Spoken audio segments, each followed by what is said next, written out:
On June 23, 2025, the skies above Qatar were shattered by the roar of ballistic missiles.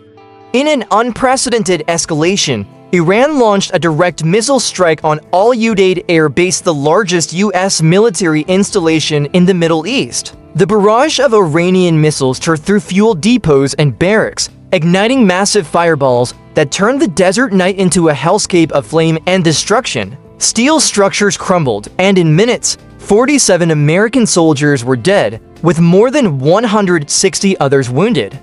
Despite the United States' layered missile defenses including Patriot interceptors, THAAD batteries, and CRAM guns working furiously to counter the assault, only about 80% of the incoming missiles were intercepted. The remaining 20% struck with deadly accuracy, turning what was supposed to be a routine night of vigilance into a night of horror and mourning.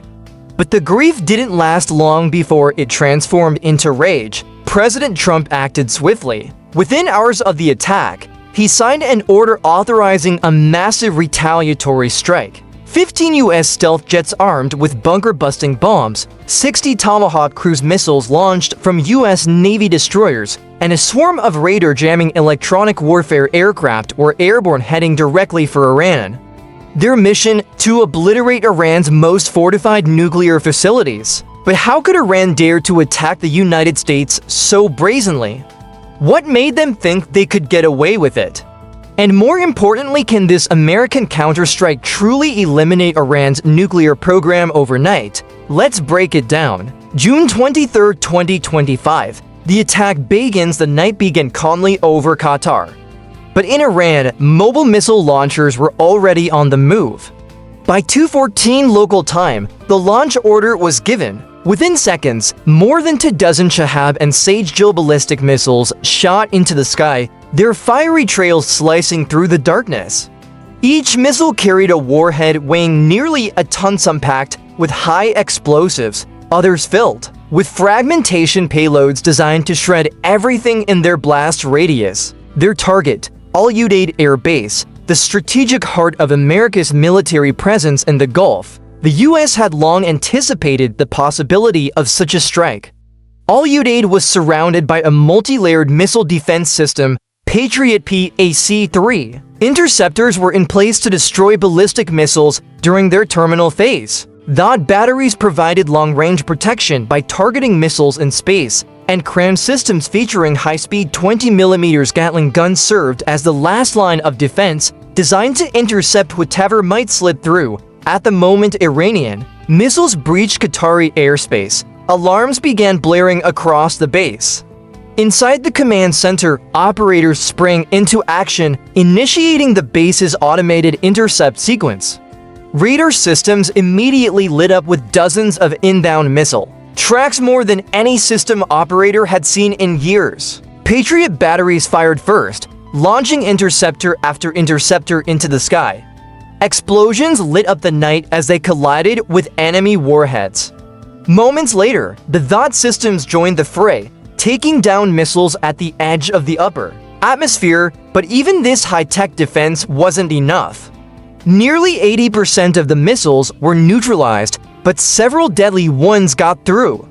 At exactly 2:19, the first missile struck. A warhead slammed into a fuel depot, igniting a massive fireball that sent shockwaves ripping through the base and shattering windows miles away. Seconds later, another missile hit a maintenance hangar, reducing its steel structure to a pile of smoldering rubble. But the worst impact came when a missile exploded near the barracks where dozens of U.S. service members were sleeping. The casualties were immediate and overwhelming. Even civilians in Doha, the Qatari capital, felt the shock. The blast shattered glass, collapsed walls, and sent plumes of smoke rising high into the sky visible from the city center. The entire attack lasted less than 10 minutes, but the devastation it caused was staggering. Al Udeid, once a beacon of American power in the Middle East, was now left scarred, its infrastructure burning and broken. Emergency teams rushed to pull the wounded from the wreckage. Sirens howled across the base, while emergency communications flooded into Washington, D.C. The United States had just suffered its most significant military loss in the region since World War II. America responds. Could the US afford not to strike back?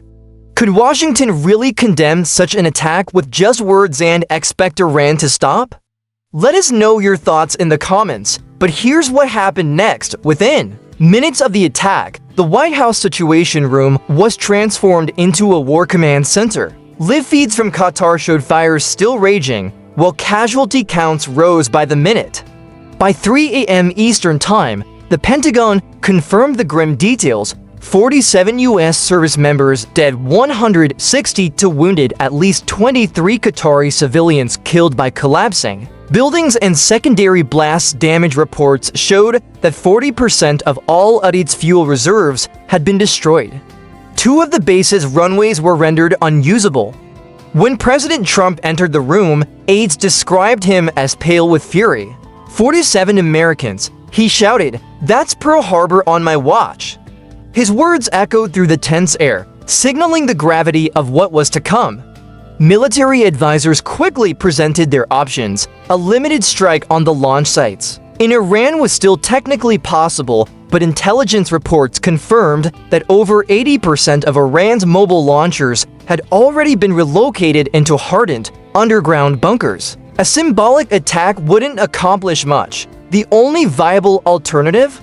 A full-scale, decisive assault on Iran's nuclear program.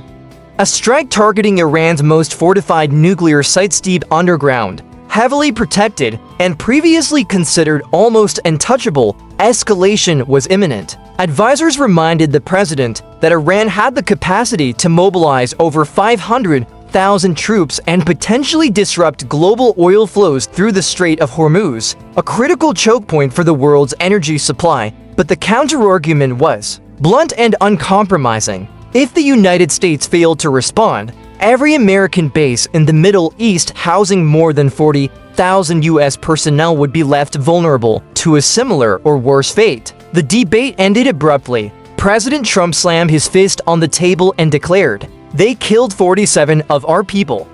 They want war, fine. We'll erase their nuclear program from the map." His order was clear, final, and absolute. The Pentagon received immediate authorization to initiate a military response. That very night, a retaliatory strike package was drafted, one of the most ambitious operations conceived since the 2003 invasion of Iraq. The countdown to America's counter-strike had begun.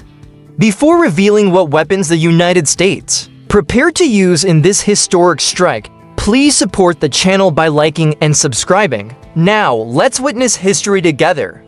The Pentagon moved like a war machine that had anticipated this exact moment.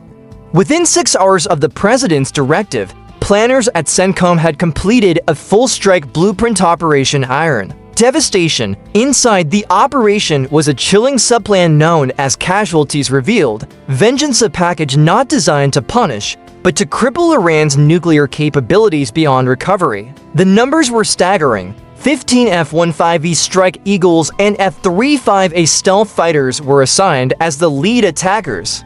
Each carried to GBU-28 bunker-busting bombs weighing 5,000 pounds designed to penetrate deep beneath hardened structures. Supporting the strike group were 4 KC-135 Strata tankers loaded with over 800,000 pounds of jet fuel, enabling the jets to reach their targets and return without needing to land.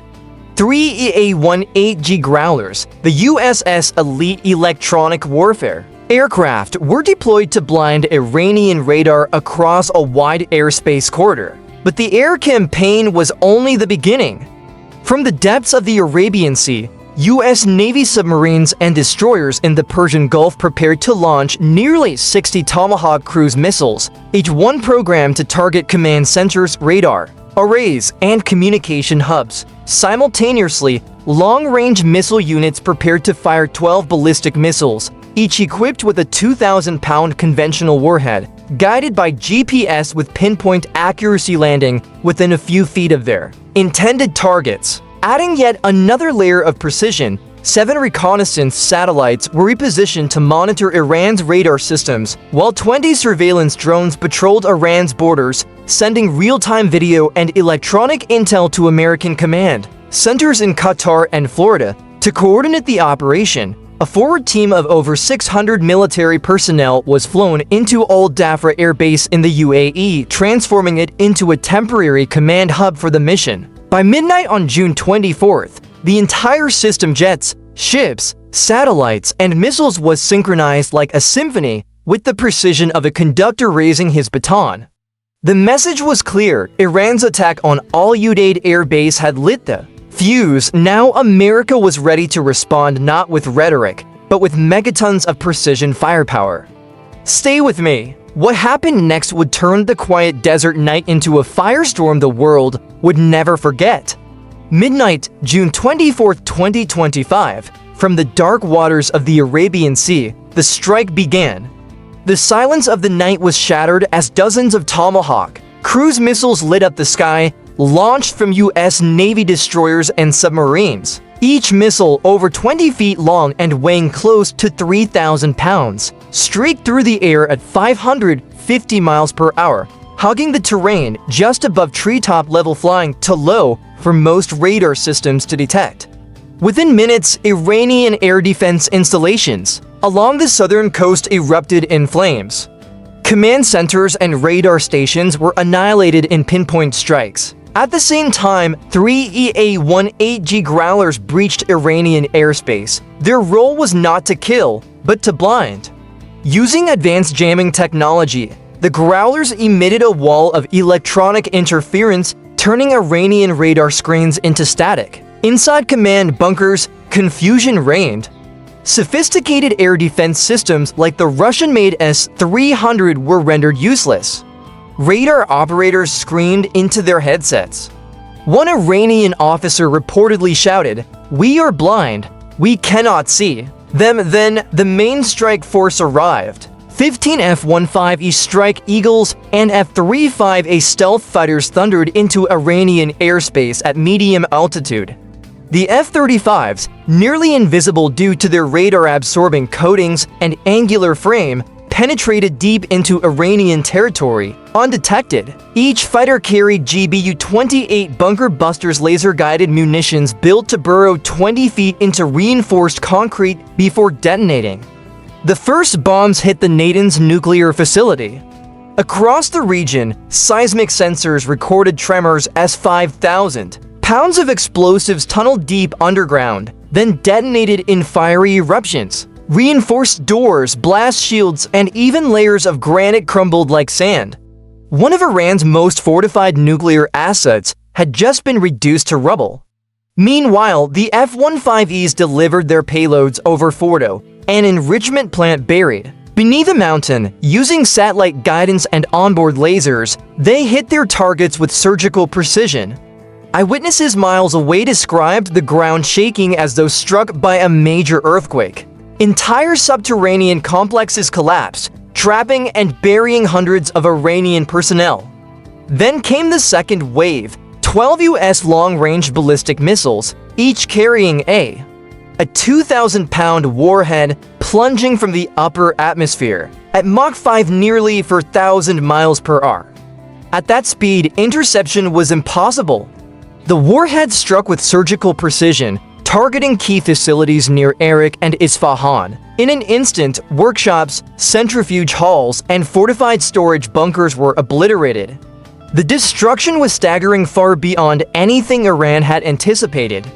Fireballs soared hundreds of feet into the air, lighting up the night sky in hues of orange and crimson. Entire facilities, some of which had taken decades to construct, were reduced to ashes in less than 25 minutes. Casualty reports later estimated over 2,000 Iranian military personnel were killed or wounded. Among them were dozens of nuclear scientists and engineers, central figures in Iran's decades-long nuclear ambitions. For U.S. pilots, the mission was flawless. Not a single American aircraft was lost. Stealth technology, advanced electronic warfare systems, and precision-guided munitions rendered Iran's air defenses effectively useless. The attack was not just overwhelming, it was technologically dominant. By dawn, much of Iran's nuclear infrastructure no longer existed. Global headlines erupted. America strikes back Iran's nuclear program in ruins. Tehran's regret comes too late. The morning after the strike, Iran was not only militarily crippled, it was strategically humiliated. Intelligence confirmed that the country's nuclear program had been set back by at least 15 years. Yet, perhaps more damaging was the psychological impact.